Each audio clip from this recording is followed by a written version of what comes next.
This man told us a shadowy cabal of globalists controls the world. So when you talk about the elites and you talk about finance, is that another way of saying Jewish people? Yes. Yes. Yes. Welcome back. New Zealand synagogues have closed their doors today in the wake of 2 deadly mosque attacks. The sign of solidarity marks the first time the country's Jewish community has ever done that on the holy day of Shabbat. At least 49 people were killed and dozens more injured in the horrifying massacres inside 2 mosques in Christchurch. But as some religious communities band together in the aftermath of the terror attacks, so are far-right extremists around the world. CNN chief international correspondent Clarissa Ward has more.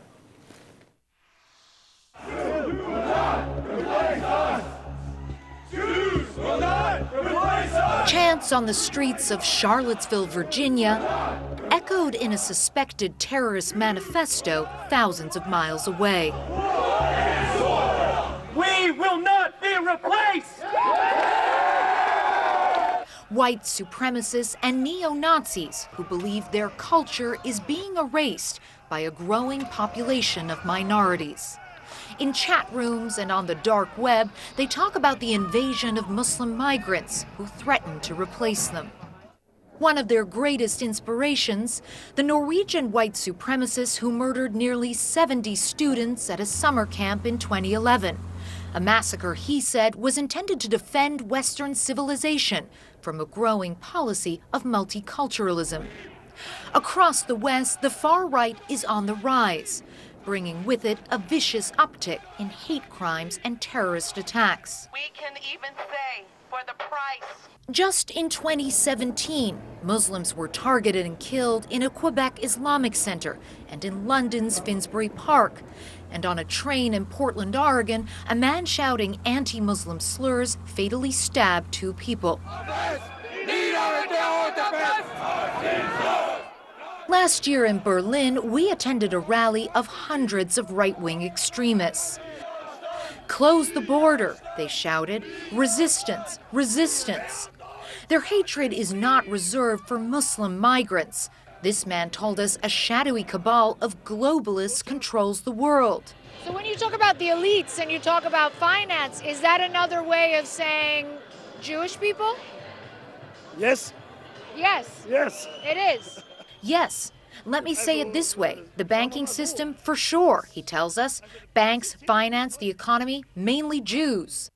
In his 87-page manifesto, the suspected terrorist praised his predecessors and made nods to the online community that nurtured and shared his extremist views. But their ideology of hate has creeped out of the margins into the mainstream and is growing. Clarissa Ward, CNN. The New Zealand attack is the latest example of hate being disseminated online. Social media companies scrambled yesterday to remove any videos showing the alleged attackers' live stream of the massacre. Let's bring in now CNN business reporter Doni O'Sullivan. Doni, good to see you. So, this is a really huge challenge for all of these, social media, online companies.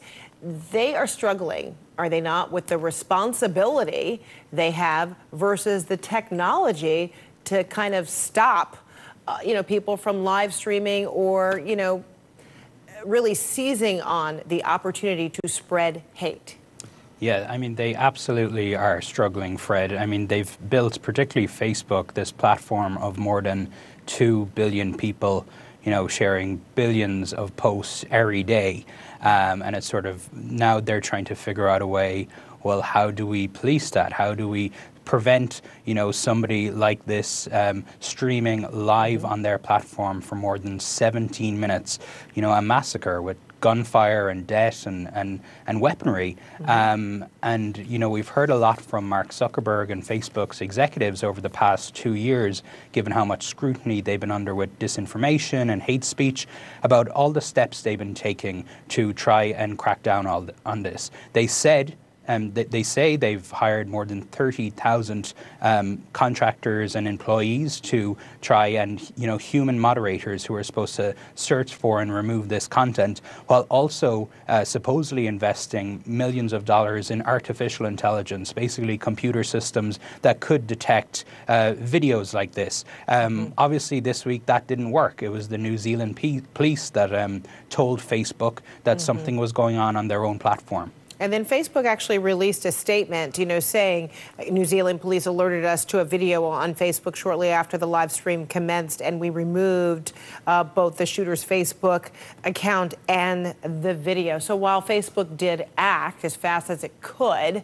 how concerning is it, I guess, for other media outlets or even consumers that police would be notifying these companies about the type of content that could be on? Sure. I mean, I think a lot of people do have, sympathy in some ways for the social media platforms, in that this is obviously not an easy thing to find, but at the same time, this is the platforms that they have built. A couple of weeks ago, actually, recently in Fortune magazine, a technologist from Facebook who is developing this artificial intelligence software to sort of figure out what's going on, gave an example of how their technology can determine the difference between pictures of broccoli and pictures of marijuana with about a 90% accuracy rate. Now, that was an example of how technology could potentially be used to sort of curtail the sale of narcotics on the platform.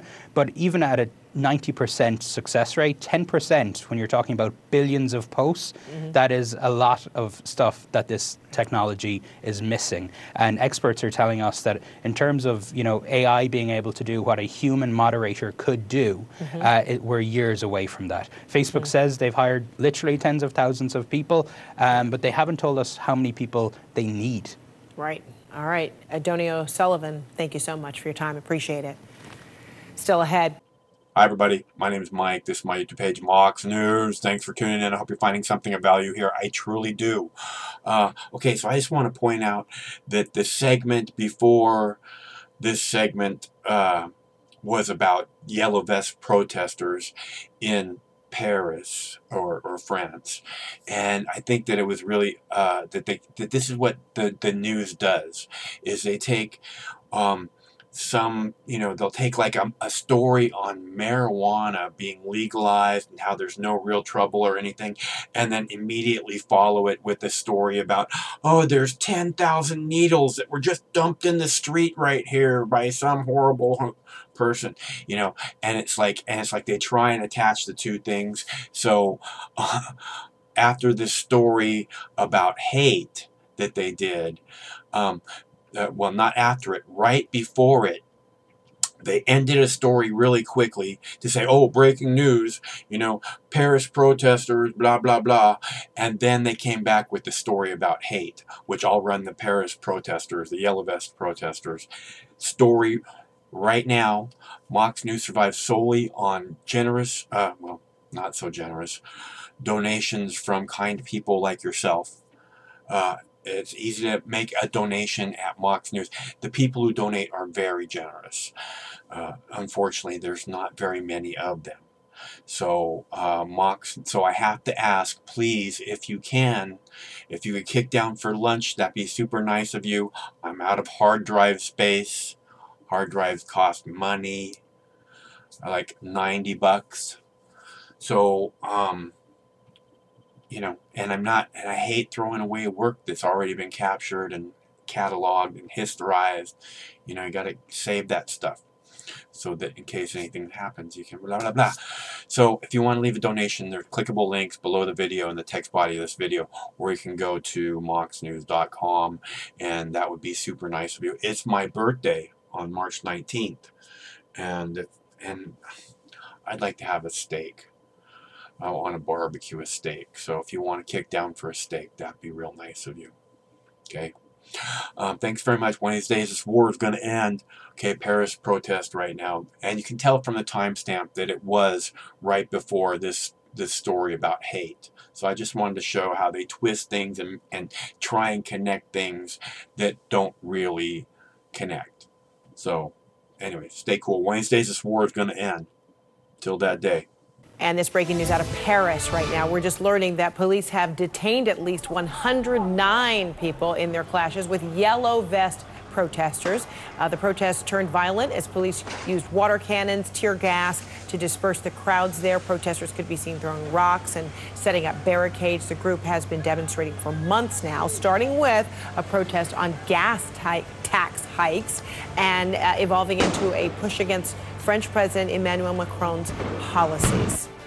We're back with more right after this.